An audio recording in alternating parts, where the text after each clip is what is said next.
मध्य प्रदेश की इस क्लास में आप सभी लोगों का स्वागत है। आज हम बात करेंगे मध्य प्रदेश की बांध परियोजनाओं के बारे में। यानी जो बांध बने हुए हैं उन पर क्या परियोजनाएं चल रही हैं और किस नदी पर ये बने हुए हैं उसके बारे में भी हम जानेंगे। पहला बांध है मध्य प्रदेश का इंदिरा सागर बांध परियोजना। इंदिरा सागर बांध परियोजना मध्य प्रदेश के खंडवा जिले में। जिले का नाम आप याद रखना, जिले का नाम है खंडवा और नदी का नाम है नर्मदा नदी। नर्मदा नदी पर स्थित है ये। मध्य प्रदेश का सबसे ऊंचा बांध है। इसकी नींव रखी जाती है 1984 में। 1984 में प्रधानमंत्री इंदिरा गांधी रहती है और उनके द्वारा इसकी नींव रखी जाती है। वह 1992 में 1992 में यह बनकर तैयार हो जाता है। 1992 में यह बनकर तैयार हो जाता है तथा यहाँ से 2007 में मध्य प्रदेश की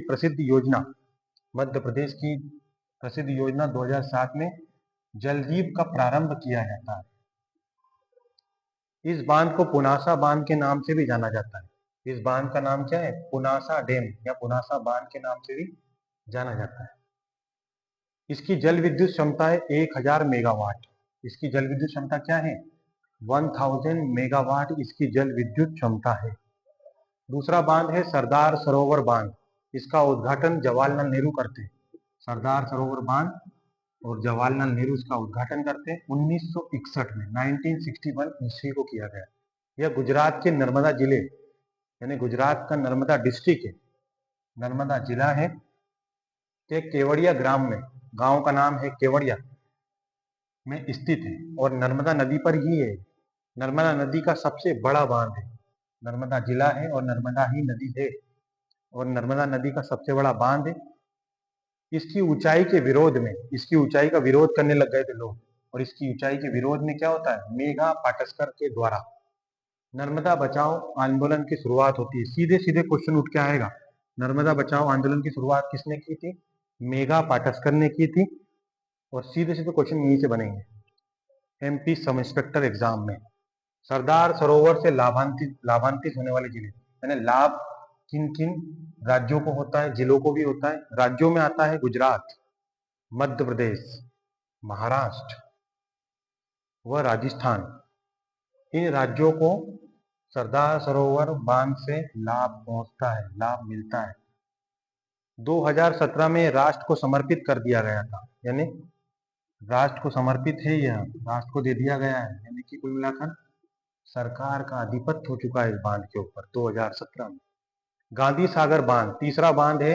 गांधी सागर बांध एमपी वाले स्टूडेंट बहुत ध्यान से सुने इसके बारे में। गांधी सागर बांध इसकी नींव 1954 में रखी गई। 1954 में इसकी नींव रखी जाती है गांधी सागर बांध की। 1960 में बनकर तैयार हो जाता है। 1960 में बनकर क्या होता है? गांधी सागर बांध बनकर तैयार होता है। चंबल घाटी के अंतर्गत, चंबल घाटी है, गांधी सागर बांध है और चंबल नदी पर ही है। चंबल नदी है और चंबल घाटी के अंतर्गत मध्य प्रदेश का पहला बांध है। सीधे सीधे क्वेश्चन यहीं से उठेंगे। तथा गांधी सागर परियोजना मध्य प्रदेश और राजस्थान की संयुक्त परियोजना है। गांधी सागर जो परियोजना है वो मध्य प्रदेश और राजस्थान की संयुक्त परियोजना है।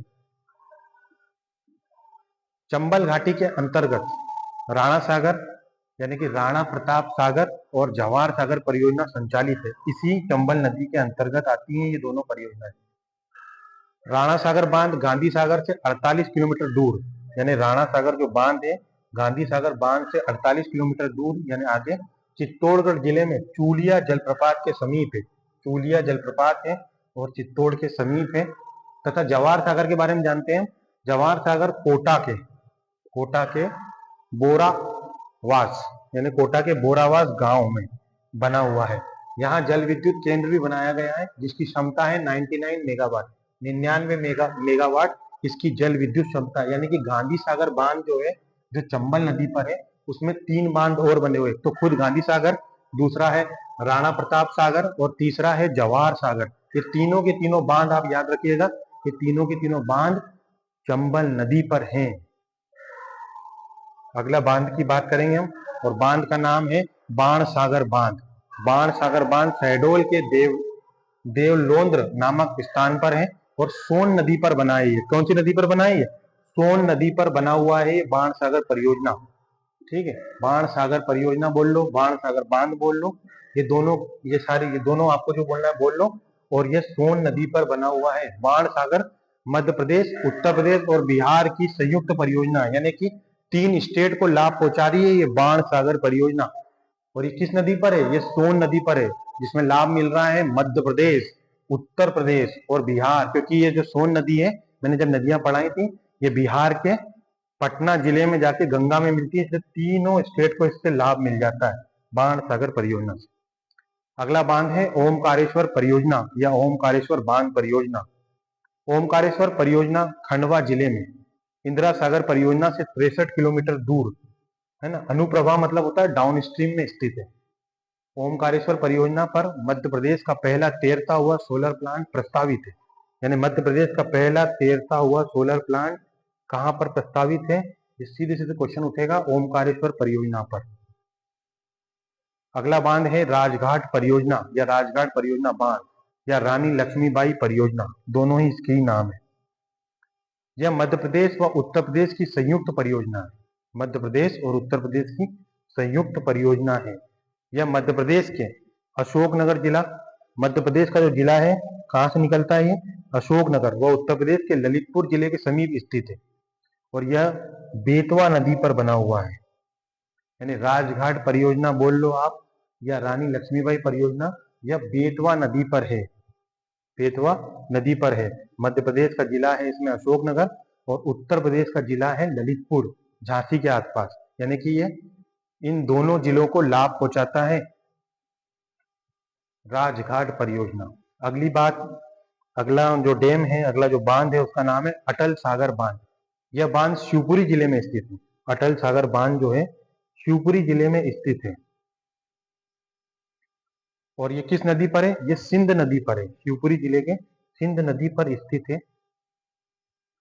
इसे मणिखेड़ा बांध के नाम से भी जाना जाता है। इसे मणिखेड़ा बांध के नाम से भी जाना जाता है।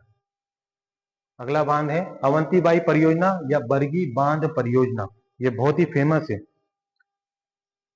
और यह जबलपुर में स्थित है। कहां पर है ये? जबलपुर के बिजोरा गांव में स्थित है। जबलपुर के बिजोरा गांव में स्थित है। यानी कि जबलपुर जो शहर है मध्य प्रदेश का, उस शहर को पूरी तरह से पानी की आपूर्ति यही बांध करवाता है।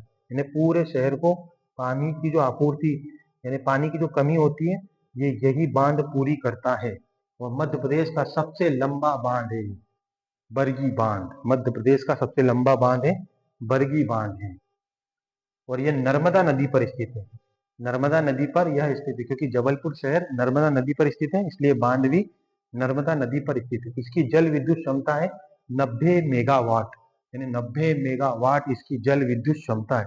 यानी कि हमने मध्य प्रदेश की बांध परियोजनाओं को समझा है। आगे हम इसके सेकेंड पार्ट में जानेंगे कि किन किन राज्यों से मध्य प्रदेश की बांध परियोजना चल रही है और किन किन राज्यों को इन बांध परियोजनाओं से क्या हो रहा है? इन बांध परियोजनाओं से लाभ मिल रहा है। तब तक आप लोग यूं ही मुस्कुराते रहिए और पढ़ते रहिए मेरे साथ। मध्य प्रदेश हिला के रख देंगे हम सब इंस्पेक्टर के एग्जाम को। आप जहां भी रहेंगे सुरक्षित रहेंगे। धन्यवाद।